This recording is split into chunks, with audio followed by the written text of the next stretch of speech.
We have seen you supporting the Yang Gang. I mean, look, Andrew Yang, I think, is so fantastic. He's like he's fresh air, right? Yeah, and it's like, I think people have said to me things along the lines of like, why are you supporting him? He doesn't stand a chance of He winning. does, though. Okay, my response to that is irrelevant. Like, True. I do think he stands a chance, but let's suppose he doesn't stand a chance. I still think it's worth elevating him because he's bringing such a brilliant perspective to things. Like I heard this breakdown of his universal basic income agenda. Dividend. And he calls it a freedom dividend. And I do think it's smart and I do support it. Me too. But beyond the financial implications of it, he tied it to about like human dignity. And the fact that like when you have nothing, you lack that dignity, you lack that compassion, you lack that understanding. And if everybody has just this bare minimum safety net, it will elevate kind of dignity, it will elevate the conversation, it will elevate. And it was there's such profundity to that concept. The idea that a president, like a presidential candidate could run on something that's that, that's that like human, that's that about elevating the humans, like the way that we all feel.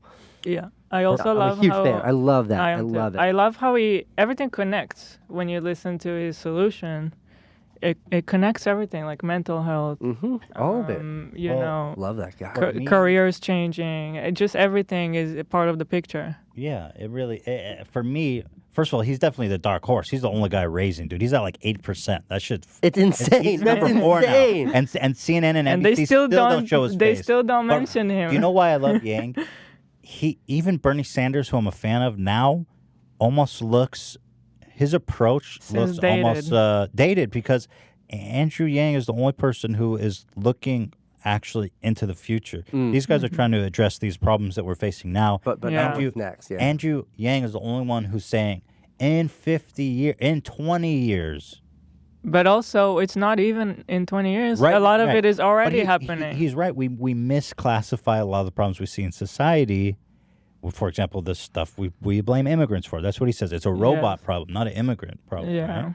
And nobody else is even acknowledging that. Yeah. Plus his math hat. Yeah, I love that. And plus, like, math is such a good, like, MAGA is pretty great. Like, Make America Great Again, I think, is one of the best campaign slogans ever. But Ronald Reagan created Make America Great Again. That's old. Oh, really? It's old. That. That's like 30 years old. It's still amazing. He bit that from Reagan. He bit that. But so it's a vintage Such a good one. But I think math might be even better. Make America Think Harder. It's so virtuous and amazing. Yeah, it is great. Yeah. I rock the math hat. A lot of people ask me. I got to get that math hat. I got to get it. Yang is a great guy, friend of the show. I got to bring him on again. I have to say, seeing him on a show like yours shows a kind of understanding of what's needed to reach people. Totally. And I think a lot of Bernie Sanders was given so much credit for going on Joe Rogan's podcast, which certainly, like, God bless him, was great. And I have to say, like, I'm pretty versed when it comes to politics, and I learned about Bernie more from Joe's podcast than maybe anywhere else. But Andrew had done it weeks prior. He was on there like 6 months. Was he? A year before. He did your show. Yeah. And then when I was still in New York, I DM'd him. And I was like, "Dear Mr. Yang," I wasn't actually. I was like, "Andrew," I was like, "I'd love to do an interview with you." Like, same day, text me back. He's like, "Great, Casey. Would you mind if I connected you with someone?" Yeah. It's like, motherfucker, you are running for president. You can connect me with whoever you want.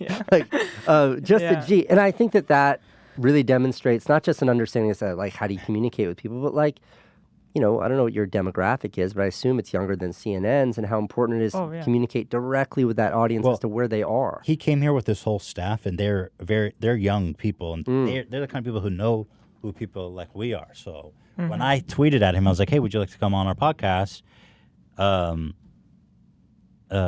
He's got people he's got good people to say this is important. Yeah.